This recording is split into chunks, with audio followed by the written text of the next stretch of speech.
Je m'appelle Livia, j'ai an, et toute ma vie, je me suis crue une épouse dévouée, une mère présente, une femme fiable.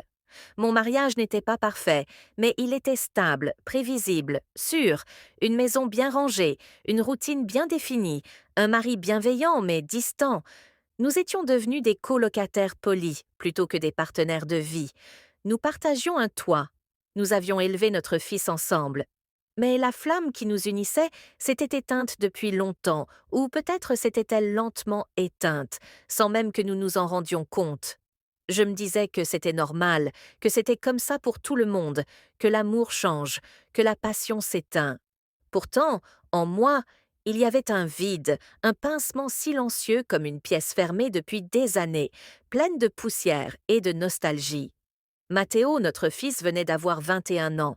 Ces derniers mois, notre maison était devenue un lieu de rencontre régulier pour lui et ses amis.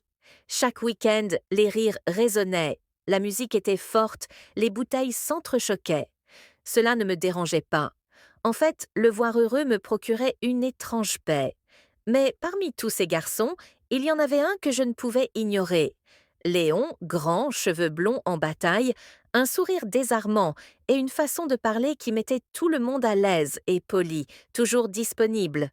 Mais il y avait quelque chose de plus, une énergie étrange, un magnétisme silencieux. Chaque fois qu'il entrait dans la maison, l'atmosphère semblait changer. Un dimanche après-midi, je les regardais jouer dans la piscine depuis la fenêtre de la cuisine. Je préparais des encas lorsque j'entendis la porte s'ouvrir derrière moi. Léon était trempé, sa chemise ruisselante. Madame Livia, avez-vous besoin d'un coup de main demanda-t-il d'une voix chaude, presque trop douce. J'évitais son regard. Je me concentrais sur le plateau. Non, merci, Léon. Retournez voir les autres. Mais il ne bougea pas, s'appuyant sur le comptoir avec des nonchalants. Le liait lentement sur le sol et ses yeux ne me regardaient pas avec respect. Il me regardait comme s'il me voyait vraiment. Elle prend soin de tout le monde. Mais qui prend soin d'elle? Une douleur, une question simple, mais qui toucha une corde sensible que j'avais cachée pendant des années. Je souris nerveusement, essayant de dissiper la tension. C'est ce que font les mères. Il n'a pas répondu, mais son regard en disait long. À partir de ce jour, j'ai commencé à le remarquer davantage. Son rire, la façon dont il trouvait toujours une excuse pour venir dans la cuisine. Même en l'absence de Matteo, je me disais que c'était innocent, une attirance passagère. Mais au fond, je savais que je me mentais. Un soir, tout a basculé. Matteo était sorti avec des amis. Léon était revenu en disant qu'il ne se sentait pas bien. Il lui a offert une tisane, et nous nous sommes installés dans le salon. La maison était silencieuse, comme si elle retenait son souffle. Nous avons discuté de choses et d'autres, puis, sans même m'en rendre compte, j'ai commencé à me confier à lui parler de mes peurs, de ma solitude, de ce sentiment d'être devenu invisible. Il m'a écouté avec un regard attentif et profond. Quand j'ai cessé de parler, il m'a pris la main. Tu es une femme incroyable, Livia. Tu mérites de te sentir vivante.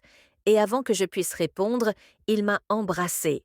Un baiser doux et délicat, mais empreint d'une passion que j'avais oubliée. J'aurais dû l'arrêter, me lever, mais je ne l'ai pas fait. À cet instant, après des années, je me suis sentie désirée, vivante. Puis soudain, la porte s'est ouverte. Maman! La voix de Matteo me glaça le sang. Léon s'écarta brusquement. Je restais immobile, le cœur serré. Je ne dormis pas de la nuit. Je ne pouvais même pas regarder mon fils dans mes yeux. Les jours suivants, j'ai évité Léon, mais il est revenu un soir sous une excuse. C'est au bout du couloir, ai-je dit froidement en désignant la machine à laver. Il est entré, mais l'atmosphère était différente, tendue, chargée. Je suis restée près de la porte, le cœur battant. Lorsqu'il est parti, Livia de l'autre soir s'est arrêtée. Léon, ça suffit. C'était une erreur, une faiblesse. Il a fait d'un pas vers moi. J'ai instinctivement reculé jusqu'à ce que mon dos touche le mur. Tu en es sûr? A-t-il murmuré. Pourquoi est-ce que je n'arrête pas de penser à elle? Sa voix était basse, sincère, et je ne pouvais pas mentir. Lorsqu'il a touché ma joue, ma résistance s'est effondrée. Mérites-tu mieux que cette vie ennuyeuse a-t-il murmuré. Tu mérites de te sentir désiré. À cet instant, les murs qui m'avaient protégé pendant des années se sont effondrés. Je l'ai embrassé avec rage, et cette fois sans hésitation. Ses mains ont parcouru mon corps comme si elles connaissaient chacune de mes cicatrices. Je n'étais plus seulement une mère. J'étais une femme désirée, recherchée. Nous avons fini dans la buanderie, un endroit ordinaire. Mais cette nuit-là, on aurait dit le centre du monde.